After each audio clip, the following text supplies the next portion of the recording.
What if the story you've been hiding is actually the key to your next level of success, impact, and freedom?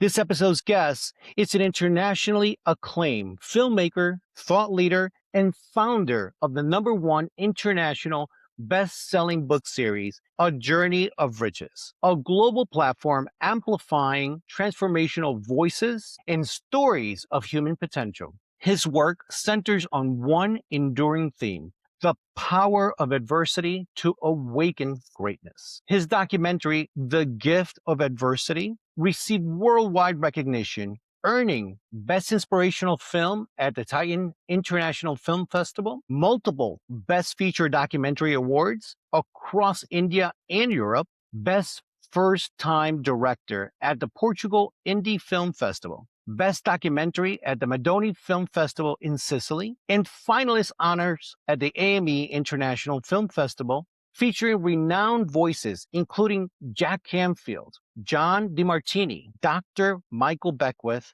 Marcia Colosi, and Kay Doran. The film explores how life's greatest challenges can become the catalyst for purpose, leadership, and lasting impact. Through film, publishing, and global collaboration, John continues to build a body of work dedicated to elevating consciousness, inspiring resilience, and redefining what it means to turn struggle into legacy.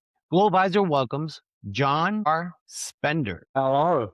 Thanks for having me. Welcome. I'm very excited to have this conversation. Can't wait. John, you've built a global platform around one powerful idea: that adversity can awaken greatness. Let me ask you this. Was there a specific moment in your life where adversity stopped being a setback and became a turning point? There certainly was. I had an epiphany. It was Australia Day 2010, January 20th, and I was at the Bondi Hotel. And I used to just take recreational drugs all the time. And, well, on the weekly, kind of like catching up and having a few beers, whatnot. And I remember coming out of the bathroom and I just I just I despised what I was doing, and I looked myself in the mirror. It was anger, a lot of anger, and just self-hatred, self-loathing. And I made a decision. Looked in that mirror and made a decision that I'm going to do whatever it takes to reach my full potential, really get the most out of myself. And I signed up for a year-long coaching program. Went cold turkey. I never touched cocaine. I was a person capable of actually doing that all those years ago, 16 years ago. That was a real turning point for me. No matter what I'd been through, emotional, physical, sexual abuse, that I was going to utilize the other side of that, the resilience, the determination, the tenacity to actually do something meaningful with my life. And I sold my landscaping business at the end of that year while I was transitioning into coaching. And the coaching started to sort of take off, and that's when I sold the landscaping business. And then I got an opportunity to run NLP trainings in Southeast Asia, mostly in Singapore, for a US company. Neuro-linguistic programming was the modality that I was teaching. And so I met a mentor, and she helped me move my face-to-face coaching practice online. And she said, rather just be a standalone coaching program, why don't we have a book as part of it? And that's where A Journey of Riches started. And we launched the first book in 2015. So it's been over 10 years of publishing that series. And out of that series, the film that you're alluding to earlier with Jack Canfield, Michael Bernard Beckwith, Dr. John Demartini, Marcia Kay, and many others. I want to go back to that because what a moment that was for you to look at yourself in the mirror. Now, most people experience adversity and they shrink, right? They just shrivel away in that. But not you. You've built a whole career helping people expand because of it. What did you understand at that moment that most people miss? But there is an equal or greater opposite of anything that you're experiencing. There's not a one-sidedness to your experience. Most of the time, we're just seeing it from one perspective, and that perspective is very disempowering.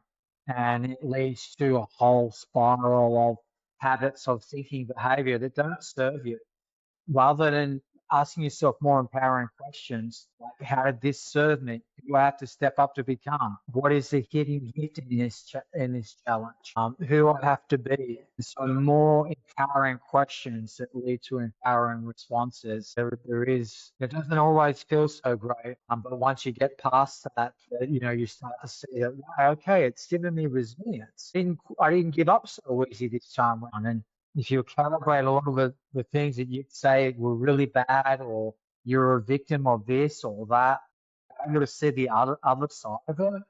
There's a there's an empowering perspective there if you're willing to explore and look for it. Right. I want to get back to a little bit of who was John before these awards, the film, the global recognition. Who were you before all of this? I was a bit of a thrill seeker, a traveler. I love traveling. Started traveling and went overseas every year since 2002. I was a landscaper, so I really enjoyed horticulture, outdoor spaces, making them practical, and I just had like a fun sense of adventure. And so I like water sports, surfing, the outdoors, and culture, just experiencing different cultures. So that's pretty much me in a nutshell. I did reader because I was illiterate till I was 9, 10 in Australia. I was considered learning disabled, dyslexic, so many different labels, too many that I care to recall.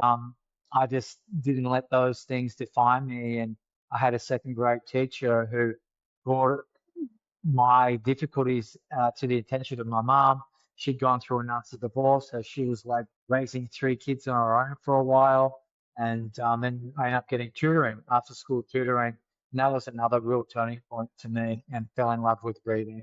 Basically, you are a regular guy with a regular life. You're just not this mystical individual. You happen to identify something that most of us miss. You're like one of us, and I think that that's helpful because that gives me a little hope that I can change my life. But was there ever a moment where you almost didn't pursue what you're doing today? I guess so. There's all, I mean, yeah, I mean, like one dot different, and it's a completely different reality. I almost didn't go to Bali, and so because the opportunity initially, the pay was like non-existent. So it was just like, okay, go along, help build this startup, and then we'll see what we can scrape together in terms of remuneration. And so that was a big risk. I've actually never only done some volunteer work and things like that, but in terms of like helping a business and being one of the trainers and getting them set up in Southeast Asia, essentially, found this online astrologer. I'd used her before when I was at a crossroads. And so all you do is you just send your date of birth, time of birth, place of birth, and that's it. And that's just on an online form. And then she sends you this was back in 2012, the end of 2012. And you just get this whole like typed out sheet about who you are. And it just, when someone just shares truth with you and you can just feel it. And she was saying things about me. And she said, well, I know you like adventure and travel, and there's going to be an opportunity that's going to come up. It might not be the amount of money that you want, but say yes anyway. I just see that you're going to be helping a lot of people. Good things are going to come out of it. So if an opportunity comes up to go overseas, take it with both hands. I never told her about this. I never said a word. Place of birth, time of birth, that's pretty much it. And she came, and I knew I had to say yes then. So yeah, if I had not believed in myself or believed her, then yeah, I wouldn't be doing what I'm doing today. And that was that turning point there. Yeah. What inspired you to create the gift in adversity? The gift in adversity inspired was from the book series, A Journey of Riches. We launched, I think it was after the first one and the second one, and I was just meditating on the beach. Prior to that, in 2011, I was at BJ Harvey, who's in the film. I was at one of his events, Sunday events, and I was speaking to his wife, and she's like, well, what do you want to do with yourself after attending this event? So I want to make a film bigger than The Secret. And this is back in 2011. I completely forgot about it. I was meditating. This is after we launched a couple of the books. It was the end of 2015. And I was on the beach, and then this idea came to me that why not make a film about that there's a benefit to having challenge in your life, that adversity actually can be a good thing. And I didn't have any context or anything like that. So I had this idea that I was reading Think and Grow Rich at the time. That was my carry around book. And so at the end of that book, Napoleon Hill's talking about creating an imaginary council.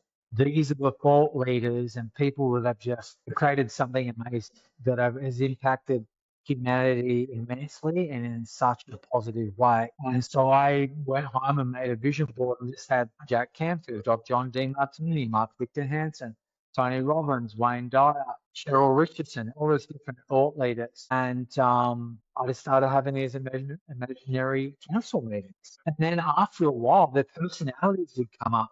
I don't know if it's my imagination. It kind of felt like I was having a telepathic communication. Then after like, well, good, 4 to 6 weeks of doing this, Michael was really excited one afternoon. He's like, we've got to make this happen. We're talking too much about it. We've got to make it happen.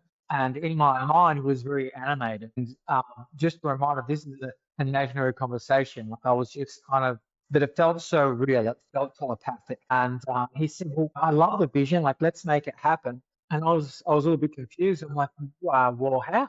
He said, just come over to Agape and it'll come together. You'll see. So I decided that I should go over to Agape. I told a really good friend of mine. I was from the States. I met him at a training a few years before. And I told him, and he said, go for it. Go for it. What have you got to lose? Just act as if. If you don't tell anyone, anyone else that you're having a imaginary conversation, because you want to make sure that everyone believes in the project, but, just go along and act as if. And so that's what we did. We acted as if it was happening. I turned up. I went out, flew over with a DP, and my US buddy in LA, he had his girlfriend meet up with us, or his ex-girlfriend, and but they're still really close. And she had a background in film, so she became the assistant, and she was just stoked to be part of it. We walked through. It was like Sunday, February 14th, early in the morning, and it was Wow. California weather, a little fresh, but there was just clear skies, sun coming through the pear blossoms, and it was just this magical moment. And the DP starts taking photos, and then we hear this, what on earth do you think you're doing? And like this spiritual bodyguard, like all in white with a gold sachet, comes over, made us, he goes, you don't have any media passes. He made us delete all the photos, all the stills from the camera. And then he turned to me, he's like, well, so why are you here? And so I just told him the vision for the film, that there's it's a benefit to having a challenge in your life. Good things can come out of shitty experiences. And he's like, wow, okay, that's interesting. Follow me, and I'll introduce you to Jacqueline Brown. Well, we followed him, and she said, fine, that's the program that we create here. Welcome home. We're going to organise you VIP guest passes. And then she introduced me to Jacqueline Brown, who's the direct assistant to Michael. We met Michael afterwards, and then a week later, we were filming him. Wow. You featured names like Jack Canfield and Dr. Demartini. I mean, what did they have in common when it came to overcoming adversity that you found during your interviews? They had a vision. They had like a focus of what they wanted. They knew that it wasn't the end. Michael talks about like entertaining the word possible. Is the situation, is the solution out of the circumstances you find yourself? Is it possible that you could find a solution? And holding that vision, holding that word of possible. And he shared so many different experiences of where he had to hang on to that word possible and maintain, essentially having a vision of something greater than his circumstances. And I feel that that's a key distinction. Is holding a vision greater than your current circumstances. That's what they all have in common for sure. They have a vision for themselves. They're clear on their worth and what they stand for, even if things don't go their way.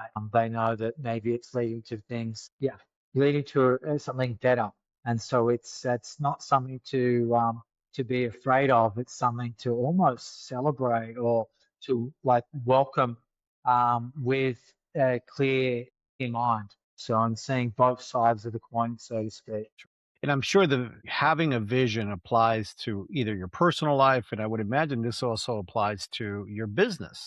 We work with businesses and we're doing coaching, and you're saying, "Well, are you a business coach or a personal coach?" And you say you always start off as a business coach, but you always end up as a personal coach because Right. the businesses are very often a reflection of what the CEO or the business owners are putting out, and that's their reflection. So sometimes we have to work more on the personal side than we have to do on the business side.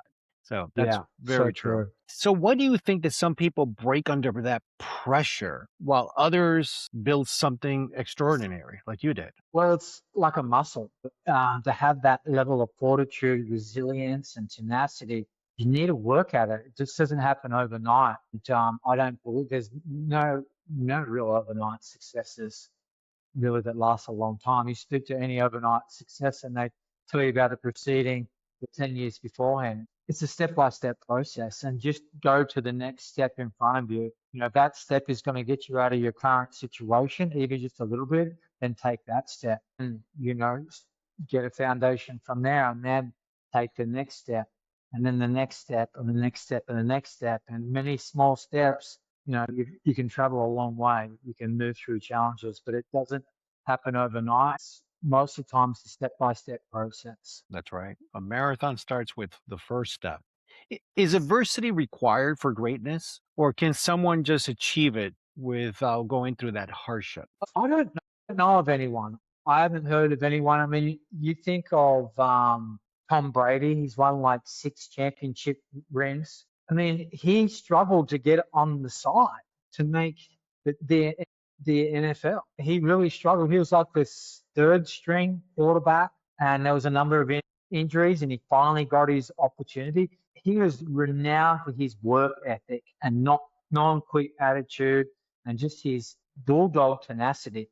But he wasn't considered a natural quarterback at all. And now, looking back in history, he's one of the greatest quarterbacks of all time. And so there was a lot of adversity that he had to go through to get there, though. He wasn't this star quarterback or everyone just thought he was going to do the greatest thing ever. No, he had to work through it. And then just by him sticking to his vision and process, an opportunity opened up. But he basically was showing up every day, going through the trainings and being one of the hardest trainers there, apparently. His work ethic is incredible. And you think of Michael Jordan, another great in sports. You think of Louise Hay that did great things in the personal development movement. I mean, she didn't really make a name for herself and build one of the largest publishing companies in the world until she was 58. And there was a lot of adversity that she moved through. I've published hundreds and hundreds and hundreds of stories, and I've never met a person that hasn't gone through some form of adversity to get where they are now.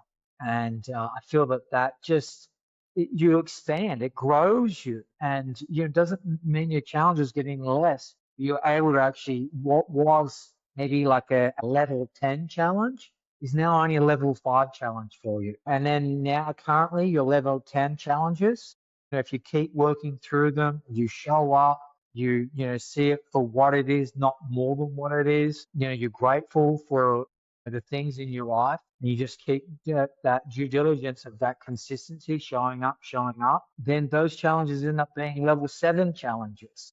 And so you grow. It's not necessarily your challenges get easier, but you become better. Yeah, and sometimes I think that we don't see people's challenges because they're personal challenges that they go through. And I think everyone has a challenge of some sort. Sometimes we diminish it or sometimes we make it bigger than they are, as you mentioned. But I totally agree. I think everyone has them, whether they're publicly known or not. So, one thing is for entrepreneurs who are listening, how should they reframe setbacks like losing money, failed deals, or that uncertainty in their business? Lessons to be learned. What's the lesson to take from that? Why are you losing money? Is it lack of resourcefulness? Did you not have a strategy? Like you need to get to the root cause of it, right? Otherwise, you could unconsciously recreate it. So you need to, reverse engineer the problem and then look, well, what's the habit behavior that created the circumstances in the first place? And so if you can create a circumstance that led to failure, but you can actually also do the opposite. And the two are kind of on the same line, really. So the thing is to fail so often, and the mentor said this to me, fail forward. Don't let it hold you back. Don't let it then become timid and not to take a chance on yourself anymore. No, learn the lesson from the experience. Go back to the root cause and then use that as fuel. Be grateful for it. If you can't be grateful for it, then you're resenting it. And you can't learn from anything that you resent. So if you can appreciate it, then it can be fuel. You can use it to propel you forward. You've got to get back to that. You've got to get to the root cause. Absolutely. Now, this question is, I think, is very fitting for you because you've internationally traveled and spoken to so many different people. How do you say to business owners who use adversity as a competitive advantage? How can they use it? What did the adversity teach you? Who did you have to become? Did it build your resilience, tenacity, resourcefulness? A lot of successful entrepreneurs, they're incredibly resourceful. They really used to just, find themselves, they're way showers in a lot of way. They're basically explorers and pioneers of new frontiers. I mean, think of the founders of Airbnb. They just started with air mattresses on their rented apartment, going to some convention, and there was like a limited accommodation. And so you can leverage your challenges for you that they're not something that's in the way, they're something that's on the way. That means you can take something from those challenges. They're there. Life is here to serve us. You know what I mean? If you can't use your adversity, then you've got to really look at your limiting beliefs. Why can't you see this really terrible thing? Why can't you see it as something that was actually for you? And I find that everything in life is for us. It doesn't feel like it when you're going through it. It can be incredibly painful and you can feel like a victim and that life's against you. But if you're able to see the other side of it, how was this a benefit? How could this possibly serve me? Has it given me determination? And it's helpful to have someone else to help you see it from a different perspective. And if you can change your perspective, then you can change the meaning that you're giving to it. And when you can change the meaning, then you can change basically the way you see it. And then if you can change the way we see it, then you can choose an empowering meaning. Great advice. Going back to this, what is a journey of riches and what made you want to build it as a global platform? The journey of riches really came from that we have richness in our life at any given moment and beyond monetary richness. Richness of connection, richness of culture, richness of walking, experiencing a sunset, the richness of smelling a rose, the richness of holding hands with someone that you're madly in love with, the richness of swimming in the ocean. There is just so much richness happening right now. Sometimes it just takes us to stop and just notice your surrounding, come into the present moment, and you'll see a richness of reality unfold before your eyes. And so a journey of richness, it actually initially was a journey to riches, but I thought that presupposed that something was missing. But actually there is nothing missing, really. It's a perception that says there's something missing. We have everything we need inside of us. And so the series is a journey of riches, and richness is a multitude of things. So richness of a rice field, richness of travel, richness of family dinner when everyone's all gelling and flowing nicely. Great. So journey of riches, and that's pretty much how it got started. That there were so many different stories around, and being a coach and listening to people's challenges and what they'd moved through and the strength of the human spirit. I thought there's incredible richness in that as well. And I was doing a lot of coaching in that time, and so it just seemed like it stuck and wouldn't go away. So is the collection of books interviews with individuals? Are you co-writing with others, co-authoring with others? What's this Essentially, process? essentially it's a co-author book. So we have 12 to 15 authors per book, each write their own chapter about a particular theme, their life experience, their journey relating to The Power of Self-Belief, or The Journey of the Wisdom of Authenticity, or Your Inner Knowing. Any number of sort of, building resilience, The Power of Inspiration. So many different like personal development themes. And so writing about that to a particular theme from their own personal perspective. That's essentially it. And we've had authors from more than 50 different countries contribute to the series so far. We've had more than 500 collaborators, and we're up to book 48 now, almost 50. If someone feels like their story isn't big enough, what would you say to them? I think when I was watching your film is that sometimes we do make things a little bit bigger than they really are and we're consumed by it. But then the opposite is also true for some people where they don't Minimize. think they don't think it's big enough. It's big enough to write a story with John Spender because probably they can't provide that lesson for someone else. What would you say to them? My experience, Joe, of people that have actually said, well, why would you want me to write a story? I don't have anything that people would be interested in. And I know then that they've got an incredible, powering story. It's just a matter of digging a little bit deeper. And one of the things I do is like a timeline and just ask them, okay, what does becoming the creator of your life mean to you? And then this amazing story comes to the forefront. Like, I thought you said you didn't have anything to write about.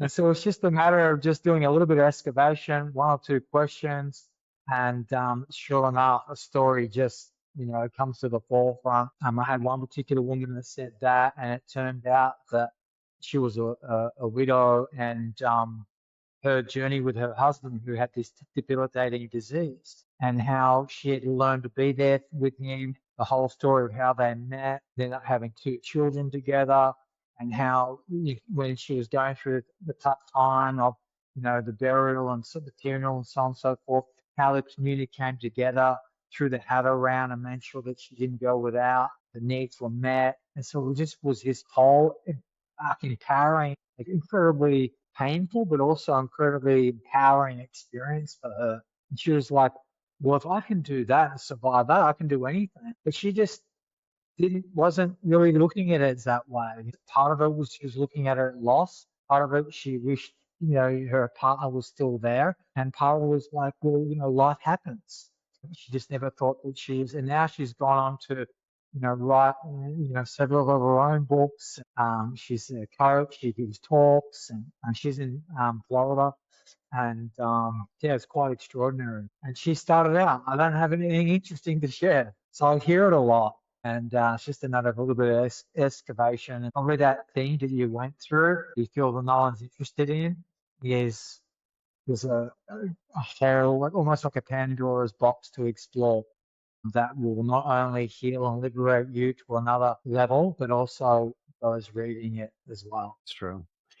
Our lives are made of different seasons, and it's not spring and beautiful all the time. Sometimes we have those very, very harsh winters. If someone listening right now is going through one of the hardest seasons in their lives, what would you want them to hear from you? That it is a season, that it's not going to last forever, that it will pass, and to be proactive. To, if what is this thing, this season that's you're finding so challenging, what could it be leading you towards? And look to calibrate the experience, and because I think so often when it appears like things aren't going our way, that we don't have anything to offer, or we're not of value. And I find that it's very important when you feel like that to do an inventory of all the different things, like reels that you and things that you'd moved through in the past. When you were 15, what was the biggest thing that you had to move through? What were some of the challenges you're going through at that age? What about when you were 20? What was the big thing? What about when you were 25? And just your timeline. It's almost like you're taking you're taking an inventory of all the different times that you became bigger than that challenge that you were facing. And if you've done it a bit before, it just builds confidence, builds belief, it builds trust in yourself that you've been through all these different challenges before and you're still going. And so why is this experience any different? Sure, it feels terrible and bad, but even just what are three things that you can be grateful for?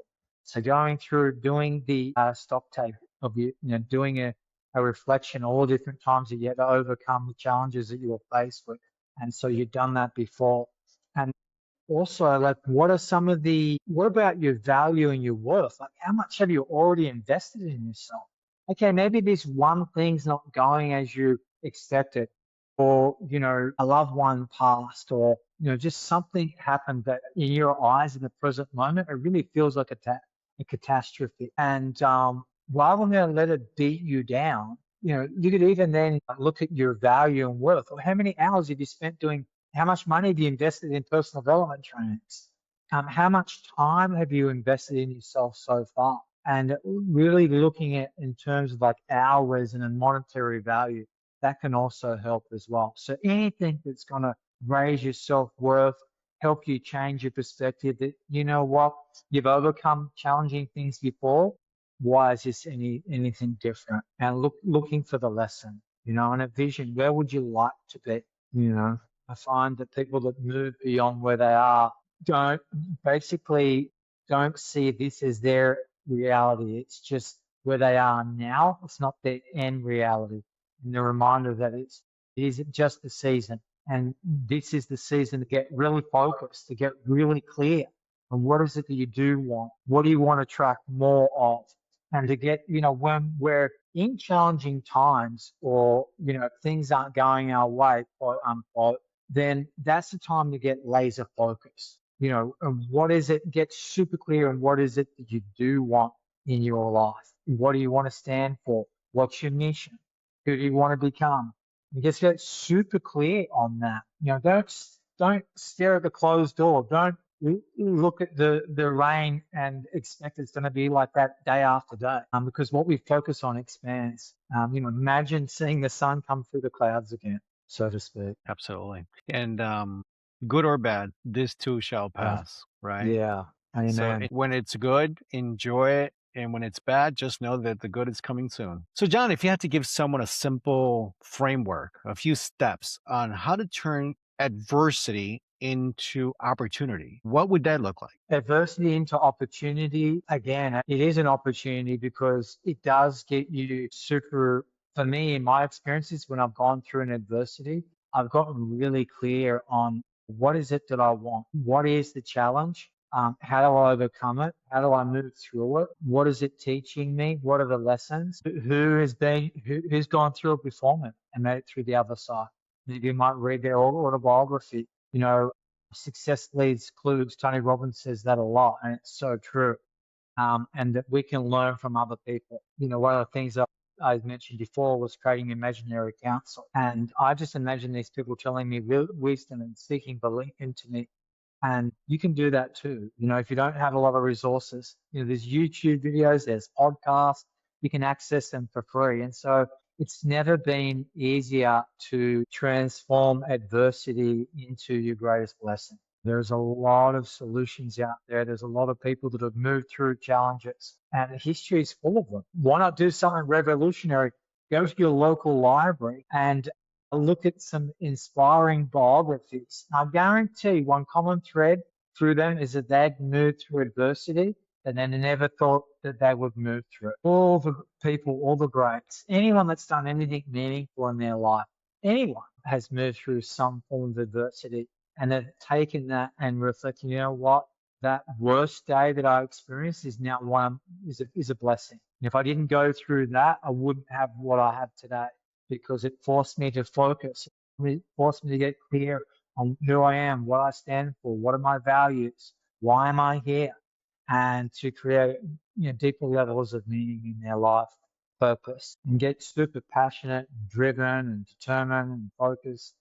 So there's just so much good. And watch the film, The Gift in Adversity. It's just full of stories of people that have overcome challenges in life and never thought, they would amount or contribute anything meaning to life. Absolutely. And watch the film more than once. That's one recommendation I'd have. I've already watched it once. I loved it. I think it's great, but I'm thinking I have to go back and watch it again and take more notes. Sometimes it just needs a few more times to sink into who you are, so it becomes part of you. Yeah, Really does. yeah.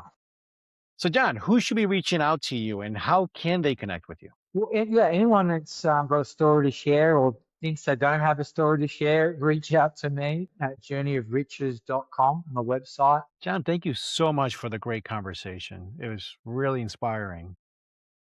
Thank you. Thank you. Thank you for having me. I appreciate it. I know that, yeah, you've had your fair share of challenges, and I really appreciate that, yeah, you're living your mission and purpose of, raising awareness around entrepreneurship and offering people solutions. Absolutely. Well, thank you again. Till the next one.